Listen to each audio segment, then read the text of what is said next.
Hello friends, welcome you all. आज हम vision IAS के 4 मार्च वाले डेली करंट अफेयर्स डिस्कस करेंगे। सो बिफोर डिस्कसिंग, अगर आप लोगों ने हमारा चैनल सब्सक्राइब नहीं किया है, please do subscribe that and kindly share and like and comment with your response.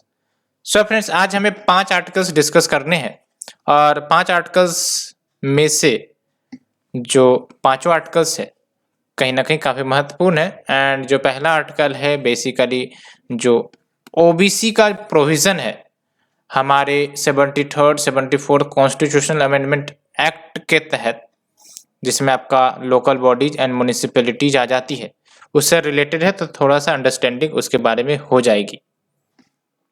और बाकी सब टॉपिक्स, एक एनवायरनमेंट का टॉपिक है, फिर आपका एक इंसॉल्वेंसी एंड बैंक्रप्सी से रिलेटेड टॉपिक है। तो we will discuss one by one. First let's start with the first topic. तो आप देख सकते हो, after Supreme Court order Maharashtra says no polls till other backward reservation is restored. कहानी क्या है इसको समझेंगे, लेकिन सबसे पहली बात सिलेबस के साथ करते हैं। तो Indian constitution, historical underpinnings, evolution, features, amendment, significant provisions and basic structure इसके अंतर्गत कवर होगा। तो इसको समझने से पहले हम थोड़ा सा इतिहास के पन्नों में जाते हैं। आपको पता है कि 73rd and 74th constitutional amendment act आया था, जिसके तहत जो लोकल बॉडीज है इसको कॉन्स्टिट्यूशनल स्टेटस मिला था अलोंग विथ सर्टेन फीचर्स, जैसे एससी एसटीज के लिए रिजर्वेशन मैंडेटरी कर दी गई थी। लेकिन इसमें एक और प्रोविजन था, ओबीसीज के लिए रिजर्वेशन ऑफ सीट्स मैंडेटरी नहीं थी। वो स्टेट के ऊपर डिपेंड करता था कि स्टेट चाहे तो रिजर्वेशन के प्रोविजंस ओबीसीज के लिए एक्सटेंड कर सकते हैं। तो ये बातें आप समझ गए। तो दूसरी बात आपको ये समझनी है, जो मैंने आपको बताया कि कॉन्स्टिट्यूशन के अंतर्गत ओबीसी को रिजर्वेशन देना लोकल लेवल पर वो वॉलंटरी था, यानी कि स्टेट गवर्नमेंट डिसाइड करेंगे कि रिजर्वेशन देना है नहीं देना है, और वो जो रिजर्वेशन होगा in proportion to the population of the population उस आधार पर होगा। लेकिन जो आपके सीट्स एससी एंड एसटी के लिए रिजर्व किए जाने थे वो मैंडेटरी है, यानी कि जहां पर भी एससी एंड एसटी का पॉपुलेशन रहेगा वहां पर उन्हें रिजर्वेशन मिलेगी लोकल बॉडीज में। तो ये कंसेप्ट आपने समझ गया। अब बात आती है कि महाराष्ट्र गवर्नमेंट ने इसी प्रोविजन का इस्तेमाल करते हुए लोकल बॉडीज में ओबीसी के लिए रिजर्वेशन देने की बात कही थी। तो जब रिजर्वेशन ऑफ सीट्स किया गया ओबीसी के लिए फॉर द लोकल बॉडी, तो ये मैटर सुप्रीम कोर्ट में भेजा गया। तो दिसंबर 2021 में क्या हुआ कि सुप्रीम कोर्ट ने उन सीट्स पर जहां पर रिजर्वेशन दी गई थी ओबीसी कैटेगरी के लिए सीट्स के ऊपर, वहां पर के इलेक्शन पर रोक लगा दी थी। ठीक है, तो कारण क्या दिया गया था सुप्रीम कोर्ट के तरफ से? तो सुप्रीम कोर्ट ने कहा कि जो स्टेट गवर्नमेंट है उन्होंने मैंडेटरी ट्रिपल टेस्ट जो ले डाउन किए गए थे सुप्रीम कोर्ट के द्वारा उसको फॉलो नहीं किया, एंड विदाउट फॉलोइंग दैट उन्होंने रिजर्वेशन दिया। तो first of all triple test आप करो। ट्रिपल टेस्ट में बेसिकली 3 टेस्ट करने पड़ते हैं before giving reservation to the OBC. ठीक है, तो दैट्स वाई ये मैटर आपका न्यूज में है। लेकिन उसके बाद डेवलपमेंट की अगर हम बात करें तो सब्सिक्वेंटली स्टेट गवर्नमेंट ने सुप्रीम कोर्ट से अर्ज किया था कि हमें इलेक्शन कंडक्ट करने दीजिए, और वो जो इलेक्शन कंडक्ट की जाएंगी वो होगा आपका बेसिस ऑफ द इंफॉर्मेशन या डाटा जो उनके पास ऑलरेडी अवेलेबल है। तो फिर सुप्रीम कोर्ट ने बोला स्टेट गवर्नमेंट को कि ठीक है, आप जो भी डाटा आपके पास है वो कमीशन के सामने रखिए। तो अभी वही हुआ कि डाटा सबमिट किया गया महाराष्ट्र के द्वारा इंटरिम रिपोर्ट में, एंड अब इस डाटा का एनालिसिस किया जाएगा। इसलिए ये कंटेक्स्ट निकल कर आया है कि after Supreme Court order Maharashtra कह रहा है कि जब तक ओबीसी रिजर्वेशन रिस्टोर नहीं होता है तब तक पोल्स को या फिर इलेक्शन को रोका गया है। तो होप आपने ये बात समझ ली होगी। लेकिन फिर आप देख सकते हो हाल ही में सुप्रीम कोर्ट ने रिजेक्ट कर दिया इस इंटरिम रिपोर्ट को, जो कि महाराष्ट्र बैकवर्ड क्लास कमीशन ने पेश किए थे और इसमें रिकमेंड की गई थी कि 27% जो कोटा है ओबीसी के लिए लोकल बॉडीज में इसको रिस्टोर किए जाए। तो सुप्रीम कोर्ट ने इसे रिजेक्ट कर दिया। तो यहाँ से क्या कंटेस्ट निकल कर आया कि महाराष्ट्र ने साफ साफ कह दिया है कि जब तक बैकवर्ड क्लासेस रिजर्वेशन रिस्टोर नहीं होते हैं तब तक चुनाव नहीं होंगे। तो ये कंटेस्ट निकल कर आती है। तो हमें तो ये समझना है ट्रिपल टेस्ट के अंतर्गत क्या बातें आती है। तो पहली बात तो ये कि एक डेडिकेटेड कमीशन सेटअप किया जाए और ये कमीशन क्या करेगा, रिग्रेस एम्पेरिकल इंक्वायरी करेगा। जिसे भी रिजर्वेशन देना है बैकवर्ड क्लासेस को, तो वो कमीशन अपने रिपोर्ट में बताएगा कि हाँ देना है या नहीं देना है। तो दैट्स वाई यहाँ पर आप देखें कि महाराष्ट्र बैकवर्ड कमीशन सेटअप की गई थी, है ना। दूसरा ये है कि जो भी प्रोपोर्शन में रिजर्वेशन देनी है उसको बताना पड़ेगा और वो आपका जो प्रोपोर्शन ऑफ रिजर्वेशन होगा वो as per the recommendation of the commission होगा। When we say proportion of reservation, तो इसका मतलब ये है कि फॉर एग्जांपल एक लोकल बॉडी में पॉपुलेशन ज़्यादा है तो वहाँ पर रिजर्वेशन ऑफ सीट ज़्यादा होंगी, एंड अगर पॉपुलेशन कम है तो वहाँ रिजर्वेशन ऑफ सीट्स कम होगी। तो in proportion of the population reservation of seats दी जाती है, ठीक है। और तीसरा आपको पता होगा कि जो भी रिजर्वेशन दिए जाएंगे,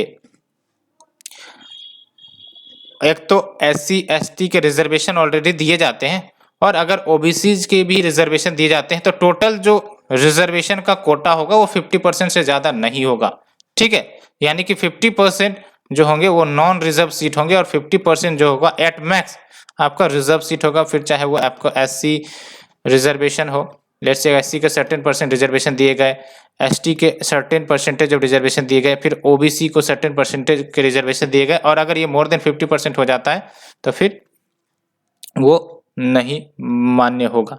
हाँ, लेकिन एक्सेप्शनल केस में कहीं ना कहीं अलाउ किया जाता है, लेकिन इन जनरल ये बात फॉलो की जाती है कि जो रिजर्वेशन हो वो एग्रीगेट ऑफ 50% एक्सीड ना करे। और सुप्रीम कोर्ट का जो डिसीजन रहा to strike down the 27% reservation in favour of OBC, वो किस जजमेंट के आधार पर है, तो कृष्णा मूर्ति जजमेंट 2010 में दी गई थी। जो केस है ये Krishna Murthy judgement, it also deals with the issue of quotas in local bodies, तो इस आधार पर खारिज कर दी गई। तो यहाँ पर अभी जो सुप्रीम कोर्ट ने खारिज किया आप देख सकते हो, rejected the interim report of Maharashtra backward commission, जिसने रिकमेंड किया था कि रिस्टोरेशन हो 27% कोटा का for the OBC local bodies, ठीक है। ये काफ़ी इंपॉर्टेंट है क्योंकि रिजर्वेशन का चर्चा काफ़ी ज़्यादा न्यूज में रहता है। तो आपके जो फंडामेंटल राइट्स हैं, ठीक है, 12 से 35, ये तो टंच होने चाहिए क्योंकि यहाँ से डायरेक्टली क्वेश्चन आ ही जाते हैं, ठीक है। अच्छा, आप हमें बताओ आर्टिकल नंबर 23, 24 ये कौन से इश्यू को डील करता है। बिल्कुल सही सोचा आपने, राइट अगेंस्ट एक्सप्लॉयटेशन, ठीक है। एंड 19 से 22 यस, राइट टू फ्रीडम, उसके अंतर्गत आपके अलग अलग है 19, 20, 21, 22, ठीक है। जैसे राइट टू एजुकेशन, ये कौन से आर्टिकल में 21(1) में है आपका, और इसको 86th CAA के माध्यम से ऐड किया गया था, 86th कॉन्स्टिट्यूशनल अमेंडमेंट एक्ट, आपको याद होगा, आपने रिवीजन भी किया होगा। सो फ्रेंड्स, इसे डिस्कस करने के बाद let's move to the second article. UNEP यानी कि United Nation Environment Programme releases environmental dimension of anti microbial resistance report. अब ये एंटी माइक्रोबियल रेसिस्टेंस क्या चीज़ है धरती पर, उसे डिस्कस करेंगे। लेकिन जो UNEP है, यूनाइटेड नेशन एनवायरनमेंट प्रोग्राम, इसके थोड़े से आपको बेसिक्स जानने होंगे। आपको ये होमवर्क करना पड़ेगा कि आप UNEP के बारे में 5-6 पॉइंट जाने, क्योंकि एक इंपॉर्टेंट संस्था है, ठीक है। तो क्वेश्चंस यहाँ से भी निकल सकते हैं। यहाँ तो UNEP के बारे में नहीं दी गई है, लेकिन you should find out about UNEP, 5-6 points आपको पता होने चाहिए, ठीक है। अब ये एंटी माइक्रोबियल रेसिस्टेंस क्या होता है? एंटी माइक्रोबियल रेसिस्टेंस को अगर एक शब्द में या भाषा में समझा जाए तो जैसे आपको एक एग्जांपल देता हूँ। जैसे मच्छर सब हमारे घरों में मौजूद हैं, वो तो यूनिवर्सल प्राणी हैं, हर जगह मौजूद होते हैं, उसको भगाने के लिए हम लिक्विड का इस्तेमाल करते हैं। अब आप देखोगे कि वो लिक्विड धीरे धीरे मच्छरों पर असर करना कम कर देती है, यानी कि लगातार अगर जो मॉस्किटो सब हैं वो इस लिक्विड के प्रभाव में आती है तो धीरे धीरे उस लिक्विड का प्रभाव होना कम हो जाता है। तो इसका मतलब क्या हुआ कि उस लिक्विड के प्रति, उस केमिकल के प्रति जो मॉस्किटो है वो रेसिस्टेंस डेवलप कर रहा है, यानी कि आने वाले समय में हो सकता है वो लिक्विड काम ही ना करे। और ये देखा भी होगा आपने, दैट्स वाई इतने सारे परिवर्तन होते रहते हैं लिक्विड में। कभी दोगुना पावर वाला लिक्विड लाया जाएगा, कभी कौन से इनोवेशन किए जाते हैं, लेकिन कुछ भी हो मच्छर तो मरते ही नहीं है। ठीक है, तो ये हो गया रेसिस्टेंस डेवलप करने की प्रक्रिया। उसी प्रकार से जब कोई माइक्रोब्स में बैक्टीरिया, वायरस, फंगी, पैरासाइट कुछ भी हो सकते हैं, उसको भगाने के लिए या फिर उसको खत्म करने के लिए हम लोग जो दवाई खाते हैं, टैबलेट खाते हैं, वो काम करना बंद कर दे, वो असर करना बंद कर दे, तो उसको हम कहते हैं कि वो माइक्रोब्स ने, वो वायरस ने एंटी माइक्रोबियल रेसिस्टेंस डेवलप कर लिया है, यानी कि वो दवाई अब कमजोर पड़ गई है उस वायरस या बैक्टीरिया, पैरासाइट्स के सामने। तो ये सिंपल भाषा में हुआ आपका एंटी माइक्रोबियल रेसिस्टेंस। अब बात करेंगे कि causes of anti microbial resistance क्या होता है। एक काउज तो ये होता है कि आप ओवरडोज दवाई अगर खाते हो, यानी कि जो रिकमेंड की गई है, अब भर भर के आप सिर्फ दवाई ही खा रहे हो, तो वो क्या होगा, एंटी माइक्रोबियल रेसिस्टेंस डेवलप कर लेगा। और भी बहुत सारे कारण है, सोर्सेस को हम डिस्कस करेंगे, साथ ही साथ क्या सजेशन दी गई है इस रिपोर्ट में और ये खतरा क्यों है उससे भी हम देखेंगे। लेकिन सबसे पहले सिलेबस डिस्कस कर लेते हैं। तो when we talk about syllabus, तो issues related to development and management of social sector या सर्विसेज रिलेटेड टू हेल्थ, तो यहाँ से कवर होगा। तो एंटी माइक्रोबियल रेसिस्टेंस के बारे में हमने आपको बताया, ये किसी ऑर्गेनिज्म की, माइक्रो ऑर्गेनिज्म की बेसिकली, क्योंकि एंटी माइक्रोबियल है, तो किसी भी माइक्रो ऑर्गेनिज्म की क्षमता, चाहे वो बैक्टीरिया, वायरस हो, पैरासाइट्स हो, जब एंटी माइक्रोबियल जो टैबलेट्स हैं काम करनी बंद कर देती है उसके ऊपर, चाहे वो एंटीबायोटिक्स हो, एंटीवायरल्स हो, एंटीमैलेरियल्स हो, तो उसको हम कहते हैं कि yes that microorganism has developed anti microbial resistance. And देख सकते हो इस रिपोर्ट के अनुसार जो एंटी माइक्रोबियल रेसिस्टेंस है वो लगभग 10 मिलियन पीपल पर ईयर किल करने में आपका रेस्पॉन्सिबल होगा बाय 2050, यानी कि बाय 2050 लगभग 10 मिलियन पीपल, यानी कि 1 crore people per year die करेंगे बिकॉज ऑफ दिस। क्यों? बिकॉज टैबलेट ही काम नहीं करेगा, दवाई काम नहीं करेगा, लोग दवाई लिए जा रहे हैं लेकिन काम ही नहीं कर रहा, तो बीमारी फैलेगी ना, बीमारी तो रुकेगी नहीं, दैट्स वाई किलिंग ज़्यादा होगा। जैसे अभी मलेरिया की दवाई है लेट से, तो उससे खाने के बाद लोग बच जाते हैं, लेकिन बाद में अगर लेट से खुदा ना खास्ता वो दवाई काम करनी बंद कर दे तो क्या होगा, आपका जो डेथ रेट है मलेरिया के केसेस में बढ़ जाएंगी। तो यही कारण है। एंड फिर देख सकते हो आप बाय 2030 लगभग 3.4 ट्रिलियन डॉलर पर ईयर का शॉर्टफॉल हो सकता है जीडीपी में।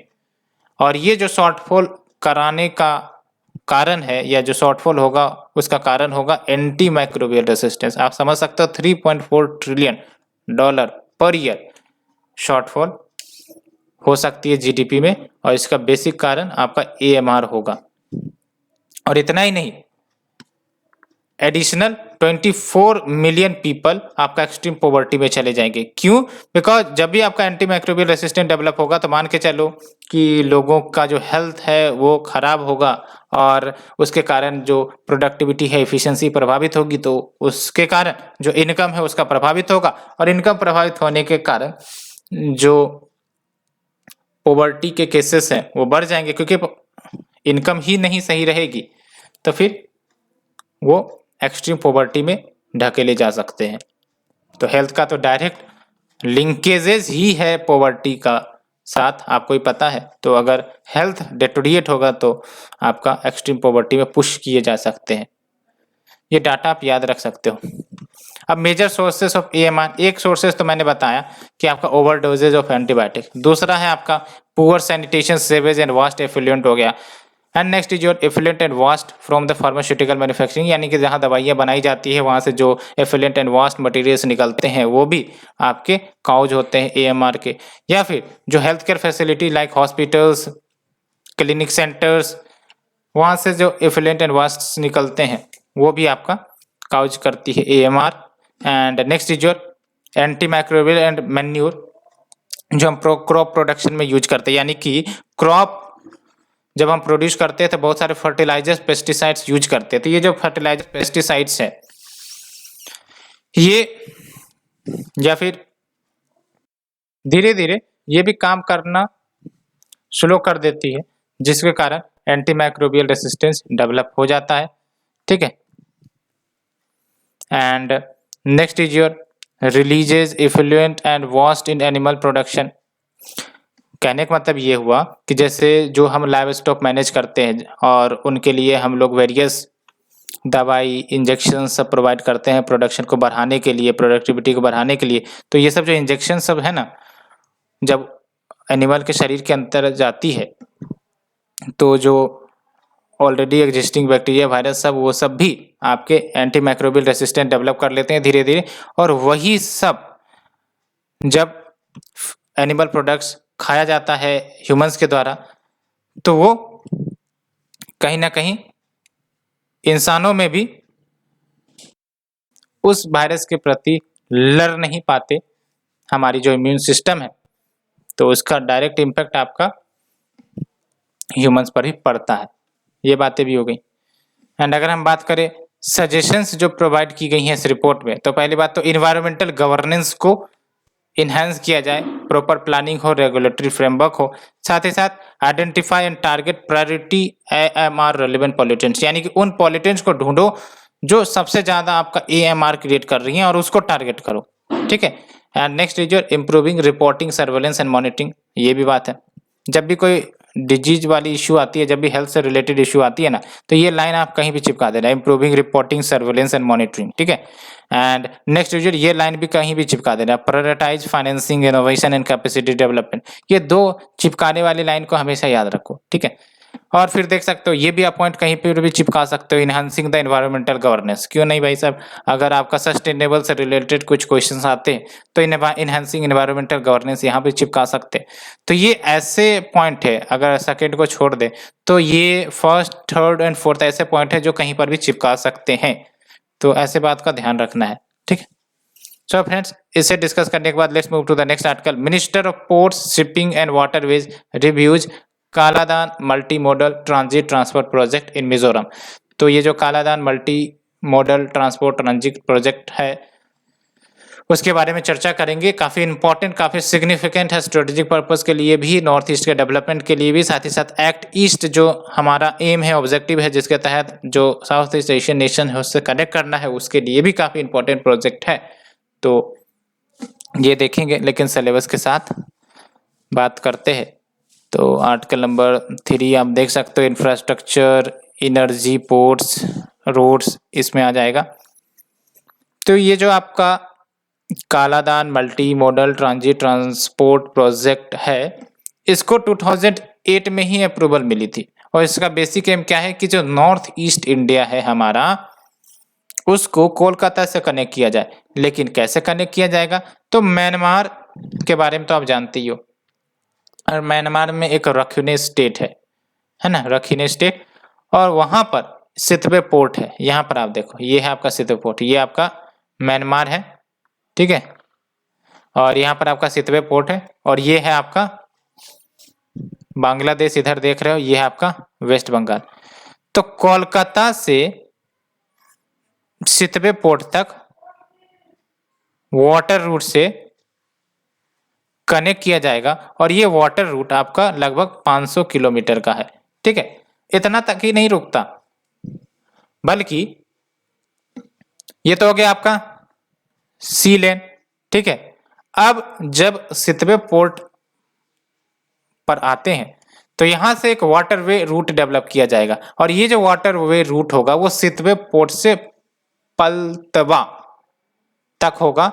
और ये जो आपका वाटरवे रूट होगा कौन से रिवर पर बनाया गया है, तो कालादान रिवर पर बनाया गया है। अगर क्वेश्चन पूछा जाता है Kaladan river sometimes in news कहाँ पर है, कहाँ की रिवर है, तो म्यांमार की रिवर है, ठीक है। एंड उसके बाद यानी कि पलतबा से फिर रोडवे तैयार किया गया है, ये किया जाएगा और ये मिजोरम को कनेक्ट करेगी। तो आप देख सकते हैं यहाँ से सी लेन हो गया, यहाँ से वाटरवे हो गया और यहाँ से आपका रोडवे हो गया।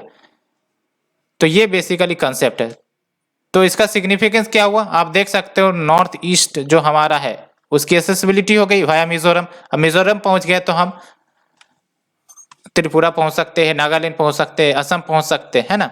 अदरवाइज क्या होता था, इंडिया की अगर मैप देखें तो जो चिकन नेक कॉरिडोर है उससे हमारी एसेसिबिलिटी होती थी नॉर्थ ईस्ट के लिए, जो काफ़ी ज़्यादा कम्पैक्ट रूट है, काफ़ी महीन सा रूट है, इतना सा रूट है ना। दैट्स वाई तो एक अल्टरनेटिव मिल गई हमें चिकन नेक कॉरिडोर के कंपैरिजन में, तो यही बात है।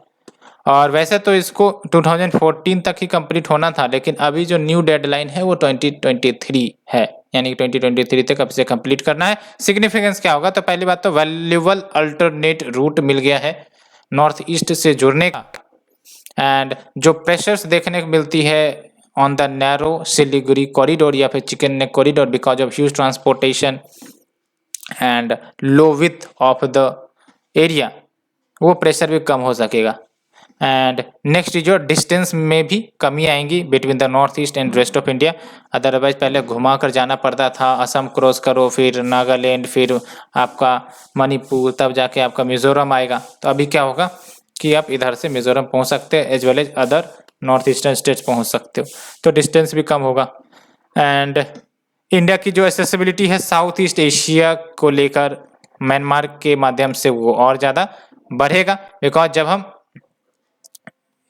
कनेक्ट कर चुके हैं अपने आप को इस रूट के माध्यम से, तो जाहिर सी बात है हम म्यांमार को भी एक्सेस कर सकते हैं और म्यांमार के रास्ते हम साउथ ईस्ट एशिया को भी ट्रेवल कर सकते हैं, बिकॉज म्यांमार का बॉर्डर लगता है बहुत सारे साउथ ईस्ट एशियन नेशन के साथ।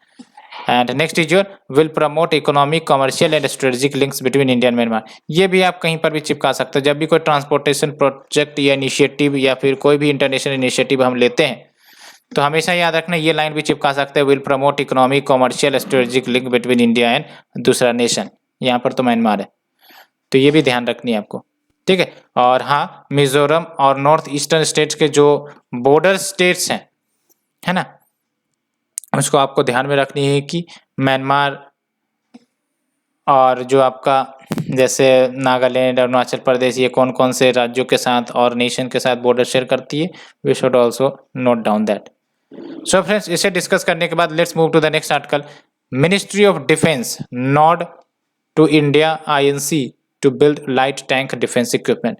तो मिनिस्ट्री ऑफ डिफेंस का अप्रूवल मिल गया है टू द इंडिया INC कि वो लाइट टैंक बना सकते हैं। तो ये न्यूज है। DAP के बारे में बेसिकली हम यहाँ पर चर्चा करेंगे, डिफेंस एक्विजिशन प्रोसीजर। तो अगर हम बात करें सिलेबस की तो let's look at the syllabus first. तो 4 नंबर आप देख सकते हो, achievements of Indians in science and technology, indigenisation of technology and developing new technology, इसके अंतर्गत आएगा। तो जो मिनिस्ट्री ऑफ डिफेंस है उन्होंने several projects under make 1 make 2 categories clear किए हैं ऑफ डिफेंस एक्विजिशन प्रोसीजर 2020। तो ये जो मेक कैटेगरी है, याद रखना है आपको, मेक कैटेगरी या मेक 1 या make 2 category sometimes in news, it is under the categories of defence acquisition procedure, याद रखना है आपको, ठीक है। और ये जो मेक कैटेगरी है ये कॉर्नर स्टोन है मेक इन इंडिया इनिशिएटिव का, जिसके तहत इंडिजिनियस कैपेबिलिटीज को मजबूत करने की बात की जाती है। कैसे, तो पब्लिक एंड जो प्राइवेट सेक्टर है उसको इन्वॉल्व करके indigenous capabilities, indigenous defence product बनाने की बात करता है। और मेक 1 की बात करें तो make 1 basically government funded project होगा, और जबकि मेक 2 जो होगा आपका इंडस्ट्री फंडेड प्रोग्राम्स होगा। इस डिफरेंसेस को अच्छे से पता होना चाहिए, ये नहीं कि UPSC क्वेश्चन में पूछे और उल्टा करके ऑप्शन दे दे, तो यहाँ पर भी गलत नहीं होना चाहिए, ठीक है। और ये पहली बार है since the launch of DAP 2020 कि जो इंडियन इंडस्ट्री है उसको इन्वॉल्व किया गया है in the development of big ticket platform, जैसे लाइट टैंक बनाने की बात हो, कम्युनिकेशन इक्विपमेंट बनाने की बात हो। तो अगर हम DAP 2020 की बात करें तो इसके तहत certain categories of defence product की मैन्युफैक्चरिंग को रिजर्व किया गया है इंडियन वेंडर्स के लिए। समझ में आया? जैसे फॉर एग्जांपल यहाँ पर आपको बाय इंडियन IDDM मिल जाएगा, मेक 1 मेक 2, ये सब क्या है? ये सब बेसिकली इसके तहत इंडिजिनियस डिफेंस प्रोडक्ट्स बनाए जाएंगे, तो अच्छे से याद रखना है। एंड दूसरी बात ये कि इंडिजिनियस कंटेंट जो होंगी प्रोडक्ट में उसको बढ़ाने की बात कही गई है। साथ ही साथ इंडिजिनियस कंटेंट जो भी प्रोड्यूस की जाती है उसका जो वेरिफिकेशन हो या फिर वेरिफिकेशन प्रोसीजर हो वो सिंपल हो। एंड इंडिजिनियस मिलिट्री मटेरियल सबका इस्तेमाल को प्रमोट किया जाए, तभी तो डोमेस्टिक मैन्युफैक्चरिंग बढ़ेगी, otherwise how it will. And एक और इम्पोर्टेंट बात निकल कर आई है, लीजिंग ए न्यू कैटेगरी। ये अच्छे से याद रखें, leasing a new category add किया गया है कि पहले क्या होता था कि हमें डिफेंस प्रोडक्ट्स पूरी तरह से खरीदने पड़ते थे, लेकिन अब क्या हुआ, लीजिंग का ऑप्शन डाला गया। जैसे आप देखते होंगे शादी सब में जो कपड़े होते हैं बहुत महंगे महंगे होते हैं, तो क्या किए जाते हैं कि उसको लीज पर ले लिए जाते हैं कि भाई साहब एक ही बार तो पहनना है, तो लीज पर ले लो और फिर जब काम खत्म हो जाए तो उसको लौटा देना। तो ऐसे में पैसे की भी बचत हो जाती है आराम से। तो वही कंसेप्ट यहाँ पर भी है, लीजिंग ए न्यू कैटेगरी ये खरीदने के बजाय हम लीज पर ले लें कोई भी आपके डिफेंस प्रोडक्ट, और जब एक बार काम खत्म हो जाए तो उसको लौटा दिया जाए, तो पैसे की बचत होगी। Next is your better offset policy for procurement of defence equipment. Offset policy क्या होता है कि जो भी फॉरेन डिफेंस एंटिटीज है जिसके साथ हमने कॉन्ट्रैक्ट किया है प्रोडक्ट बनाने का, तो सर्टेन कॉन्ट्रैक्ट के लिए उन फॉरेन डिफेंस एंटिटीज को मैंडेट किया जाएगा कि भाई साहब आपके जो भी टोटल कॉन्ट्रैक्ट वैल्यू हुए हैं, लेट्स से कि 500 करोड़ का कॉन्ट्रैक्ट वैल्यू हुआ है बिटवीन अस, तो certain percentage of that value, let's say कि 10% ही कह ले, तो यहाँ पर 50 करोड़ निकल कर आएगा। आपको भारत में इन्वेस्ट करने पड़ेंगे, चाहे आप जो भी कंपोनेंट लगने वाले हैं उस प्रोडक्ट में उसको प्रोक्योर करो इंडिया से या फिर ट्रांसफर ऑफ टेक्नोलॉजीज कर दो। तो ये सब बातें हैं, ये भी अच्छे से याद रखना है। तो एक तो लीजिंग ए न्यू कैटेगरी वाला अच्छे से याद रखना है, ऑफसेट पॉलिसी क्या है ये भी याद रखना है, ठीक है। तो ऑफसेट पॉलिसी में फॉरेन डिफेंस एंटिटीज को मैंडेट किया गया है कि आप certain percentage of total contract value वो आप भारत के जो इंडिजिनियस कंपोनेंट्स है उसको प्रोक्योर करने में खर्च करिए, या फिर ट्रांसफर ऑफ टेक्नोलॉजी या फिर कुछ अदर, ये बातें हैं। अब देख सकते हो overall enhancement in requirement of indigenous content, तो यहाँ पर DPP 2016 को कंपैरिजन किया गया DAP 2020 से। तो पहले जो है बाय इंडियन IDDM DPP 2016 की बात करें तो मिनिमम 40% था, अब ये बढ़ाकर 50% किया गया। बाय इंडियन का पहले 40% था, अभी क्या है इंडिजिनियस डिज़ाइन मिनिमम 40% है एंड अदर सेक्टर्स के लिए 60% मिनिमम है। तो यही है आपका, ठीक है। एंड बाकी देख लेना, वैसे तो इम्पोर्टेंट है नहीं यहाँ से। सो फ्रेंड्स, इसे डिस्कस करने के बाद let's move to the next new one. New IBBI chief bats for comprehensive cross border insolvency framework. तो अभी जो हाल ही में नए IBBI यानी कि insolvency bankruptcy board of India के चीफ जो बने हैं, उन्होंने बोला है कि अब comprehensive cross border insolvency framework लाने की ज़रूरत है। तो इसे डिस्कस करेंगे कि आखिरकार क्रॉस बॉर्डर इंसॉल्वेंसी क्या है। लेकिन let's move to the article का syllabus. Indian economy issues related to planning mobilisation of resources growth development employment, ये है आपका, ठीक है। तो क्रॉस बॉर्डर इंसॉल्वेंसी का मतलब ये हुआ कि एक ऐसी परिस्थिति बन गई जहां पर जो इंसॉल्वेंट डेप्टर है, इंसॉल्वेंट डेप्टर का मतलब ये हुआ कि जिन्होंने लोन के रूप में पैसे लिए थे और वो टाइमली वे में पैसे नहीं चुका पाए, इंटरेस्ट नहीं चुका पाए, प्रिंसिपल नहीं चुका पाए, और उन्होंने हाथ खड़े कर दिए कि भाई साहब हम असक्षम है आपके पैसे चुकाने के लिए, आई एम एन इंसॉल्वेंट, ठीक है। आपने पॉलिटी में भी कहीं कहीं इंसॉल्वेंट टर्म का नाम सुना होगा। तो क्रॉस बॉर्डर इंसॉल्वेंसी का मतलब हुआ कि वैसी परिस्थिति जहां पर जो इंसॉल्वेंट डेप्टर है इनकी एसेट्स या फिर जो क्रेडिटर्स है जिनसे इन्होंने लोन लिया था वो मोर देन वन कंट्री में विराजमान है, यानी कि मौजूद है, ठीक है। यानी कि लेट्स से कि कोई व्यक्ति A है जो इंसॉल्वेंट डेप्टर है, अब उसका एसेट इंडिया में भी है, पता चला वो दूसरे देश में भी है, लेट्स से कि आपका चाइना में है, म्यांमार में है, तो ये सब कहलाएंगे आपके क्रॉस बॉर्डर इंसॉल्वेंट डेप्टर, और ऐसी स्थिति को क्रॉस बॉर्डर इंसॉल्वेंसी कहेंगी। और क्या अभी करेंट प्रोविजन जो आईबीसी का है उसमें ये क्रॉस बॉर्डर इंसॉल्वेंसी केसेस को डील करने की बात है? बिल्कुल है। देख सकते हो provisions of insolvency and bankruptcy code 2016 ये प्रोवाइड करता है क्रॉस बॉर्डर इंसॉल्वेंसी केसेस को डील करने के लिए, लेकिन कैसे? अच्छे से याद रखना है, बायलैटरल एग्रीमेंट पहले करनी पड़ेगी हमें उस देशों के साथ जहां पर इनके एसेट्स मौजूद है, साथ ही साथ जो वहां की कोर्ट्स होगी वहां से, या फिर वहां पर हमें लेटर ऑफ रिक्वेस्ट देना पड़ेगा। ठीक है, तो दो बातें हैं, एक तो बायलैटरल एग्रीमेंट करो और दूसरी इंपॉर्टेंट बात ये कि लेटर ऑफ रिक्वेस्ट इश्यू करो फॉरेन कोर्ट्स को कि हमें इंसॉल्वेंसी केस को डील करने की परमिशन दी जाए। और ये लेटर कौन इश्यू करेगा? तो एजुकेटिंग अथॉरिटीज जो इस मैटर को डील कर रहा है। And this provision is dealt under the section 234 and section 235 of the IBC. And तो इश्यू क्या निकल कर आ रही है? तो जो इंसॉल्वेंसी लॉज कमेटी है उन्होंने कहा है कि भाई साहब ये जो प्रोसेस है, प्रक्रिया एड हॉक है। अब बायलैटरल एग्रीमेंट करो तो बायलैटरल एग्रीमेंट होंगे नहीं होंगे। अब हमने issuance of letter of request किया लेकिन वो मानेंगे कि नहीं मानेंगे, तो एड हॉक फ्रेमवर्क है और इसमें डिले हो सकता है। अनसर्टेनिटी क्रेडिटर्स के लिए बनी रहेगी, डेप्टर्स के लिए बनी रहेगी, कोर्ट्स के लिए बनी रहेगी। इसीलिए मिनिस्ट्री ऑफ कॉर्पोरेट अफेयर्स ने प्रपोज किया है एक लीगल फ्रेमवर्क को for the cross border insolvency under IBC, और अभी ये फाइनलाइज होने वाली है।